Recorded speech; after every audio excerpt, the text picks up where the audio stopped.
இது மகிமை நேரம். ஆண்டவராகிய இயேசு கிறிஸ்துவின் நாமத்தினாலே உங்கள் யாவருக்கும் என்னுடைய காலை வணக்கத்தை தெரிவித்துக் கொள்கிறேன். மீண்டுமாக இந்த ஜூலை மாதத்திலே ஆண்டவருடைய வார்த்தையை உங்களோடு சொல்வதிலே மகிழ்ச்சி அடைகிறேன்.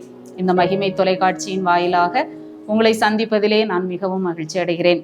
இந்த வாரத்திலே நாம் தியானிக்கும்படியாக இந்த நாளிலே நாம் தெரிந்து கொண்ட வேத வசனம் யோபு 42 அதிகாரம் 2 வசனம். தேவரீர் சகலத்தையும் செய்ய வல்லவர், நீர் செய்ய நினைத்தது தடைபடாது என்பதை அறிந்திருக்கிறேன். தேவரீர் சகலத்தையும் செய்ய வல்லவர், நீர் செய்ய நினைத்தது தடைபடாது. நர்மையான வார்த்தையை யார் சொல்லுகிறது என்பதை நாம் அறிந்திருக்கிறோம். யோபினுடைய வாழ்க்கையிலே நடந்த சூழ்நிலைகளை, சம்பவங்களை எல்லாம் நாம் அறிந்திருக்கிறோம். அவருடைய வாயிலிருந்து வந்த வார்த்தைகள் தான் தேவரீர் சகலத்தையும் செய்ய வல்லவர். எப்படிப்பட்ட சூழ்நிலையிலே இந்த வார்த்தையை அவர் சொல்லுகிறார் என்பதை நாம் அறிந்திருக்கிறோம். யோபினுடைய வாழ்க்கையின் துவக்கத்தை, அந்த ஆரம்பத்தை நாம் பார்க்கிற பொழுது மிகவும் ஒரு மகிழ்ச்சியான, செல்வமான, ஆசீர்வாதமான ஒரு சூழ்நிலையிலே, ஒரு செல்வாக்கான ஒரு சூழ்நிலையிலே அவர் வாழ்ந்து கொண்டிருக்கிறதை நாம் பார்க்கிறோம்.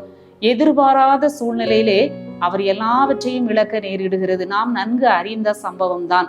தன்னுடைய வாழ்க்கையிலே எல்லாவற்றையும் அவர் இழந்து போகிறார். தன்னுடைய 10 பிள்ளைகளையும் ஒரே நாளிலே அவர் இழக்கிறார். எல்லாம் எதிர்மறையான சூழ்நிலைகள். தன்னுடைய மனைவியினுடைய பேச்சு, தன்னுடைய சிநேகிதர்களுடைய தவறான பேச்சுக்கள், பழி சாட்டுகிற, குற்றம் சாட்டுகிற பேச்சுக்கள், இன்னும் தன்னுடைய சரீரத்திலே வந்த வியாதி, இப்படி அடுக்கடுக்காக அவருடைய வாழ்க்கையிலே பயங்கரமான காரியங்கள் நடைபெற்று கொண்டிருந்ததை நாம் பார்க்கிறோம். நாமும் கூட வாழ்க்கையிலே முன்னேற வேண்டும், உயர வேண்டும் என்று சொல்லிதான் எல்லாரும் நாம் விரும்புவோம். வாழ்க்கையிலே அடுத்த கட்டத்திற்கு நாம் செல்ல வேண்டும், இன்னும் நாம் வாழ்க்கையிலே முன்னேற வேண்டும் என்று சொல்லி பல திட்டங்களையும் பல காரியங்களையும் நாம் யோசித்து கொண்டிருப்போம். எதிர்பாராத வேளையிலே, எதிர்பாராத நிலையிலே நம்முடைய வாழ்க்கையிலும் கூட அநேக இப்படிப்பட்ட சம்பவங்கள் நடக்கலாம். அநேக தோல்விகள் நம்முடைய வாழ்க்கையிலே வரலாம். நாம் எதிர்பாராத காரியங்கள் நடக்கலாம். நாம் நினைத்த ஒன்று, ஆனால் நடந்ததோ வேறு. இப்படி நாம் அநேக சூழ்நிலைகளிலே மனம் துவண்டு, மனம் உடைந்து போயிருக்கிற காலங்கள், நேரங்கள் நம் வாழ்க்கையிலே வருகிறது. ஆனாலும் யோபு இப்படிப்பட்ட சூழ்நிலையில் மத்தியிலும் கூட தைரியமாக அவர் சொல்லுகிறதை நாம் பார்க்கிறோம். தேவரீர் சகலத்தையும் செய்ய வல்லவர், நீர் எனக்கு செய்ய நினைத்த காரியம் ஒன்றும் தடைபடாது. அப்படிப்பட்ட சூழ்நிலை நம்முடைய வாழ்க்கையிலே வரும்போது நாமும் என்ன செய்ய வேண்டும்? தைரியமாக, நம் நம்பிக்கையோடு, இந்த யோபு எவ்வளவு விசுவாசத்தோடு அவர் இந்த வார்த்தையை கூறினாரோ, நாமும் அந்த விசுவாசத்தை காத்து கொள்ள வேண்டும். அது மட்டுமல்ல, நாம் இன்னும் யோபிலே வாசிக்கிறோம், அவர் சொல்லுகிறார், எனக்கு குறித்திருக்கிறதை அவர் நிறைவேற்றுவார். நமக்கென்று ஆண்டவர் என்ன ஆசீர்வாதத்தை வைத்திருக்கிறாரோ, நமக்கென்று என்ன நன்மைகளை ஆண்டவர் வைத்திருக்கிறாரோ, அதை நிச்சயமாக அவர் என்ன செய்வார்? நிறைவேற்றுவார். ஒருவேளை இந்த நாட்களிலே அந்த சூழ்நிலைகள் கடினமாக தெரியலாம், பாதைகள் கடினமாக தெரியலாம், வாழ்க்கை இருளாக தெரியலாம். ஆனாலும் ஆண்டவருடைய பிள்ளைகளுக்கு, ஆண்டவரால் வழி நடத்தப்படுகிற அவருடைய பிள்ளைகளுக்கு ஆண்டவர் குறித்ததை நிறைவேற்றுவார். சகலத்தையும் அவர் செய்ய வல்லவர். தாவீது அதைத்தான் சொல்கிறார், கர்த்தர் எனக்காக யாவையும் செய்து முடிப்பார் என்று சொல்கிறார். அவர் நமக்கு செய்ய நினைத்தது ஒரு நாளும் தடைபடாது. ஒருவேளை தாமதமாகலாம், இழப்புகள் வந்தது போல் தெரியலாம், ஆனால் கர்த்தர் நமக்கென்று வைத்திருக்கிற நன்மைகள், ஆசீர்வாதத்தை யாரும் தடுக்க முடியாது. நமக்கு குறித்திருக்கிறதை அவர் நிறைவேற்றுவார். இது யோபு எப்படிப்பட்ட சூழ்நிலையில் சொல்லுகிறார்? இழந்து போன, நம்பிக்கையற்ற, இனி எதுவுமே இல்லை என்று வாழ்வதற்கான வழி எதுவும் இல்லாத சூழ்நிலையிலும் நம்பிக்கையின் வார்த்தையை பேசுகிறதை நாம் பார்க்கிறோம். நாமும் கூட நம்முடைய வாழ்க்கையிலே இப்படிப்பட்ட விரக்தியான சூழ்நிலைகள் வரும்போது நாம் ஆண்டவர் மேல் வைத்திருக்கிற நம்பிக்கையை நாம் இழந்து விடாமல் விசுவாச வார்த்தைகளை பேசுகிற பொழுது, கர்த்தரை நாம் உறுதியாக பற்றி கொள்ளுகிற பொழுது, கர்த்தர் சூழ்நிலைகளை மாற்றுகிற தேவனாக இருக்கிறார். சார்லஸ் ஸ்கல்ஸ் என்ற ஒரு அமெரிக்க மாணவன் தன்னுடைய பள்ளி படிப்பை முடித்து அநேக முறை முடிக்க முடியாமல் அநேக முறை அவன் தோல்வியை தழுவினான். விளையாட்டு துறையிலாவது முன்னேறி விடலாம் என்று சொல்லி அந்த விளையாட்டிலே அவன் கால் எடுத்து வைத்தால் அங்கும் அவன் தோல்வியை கண்டடைகிறான். அந்த கோல்ஃப், அவனுக்கு பிடித்தமான அந்த கோல்ஃப் விளையாட்டிலும் அங்கே தோல்வி.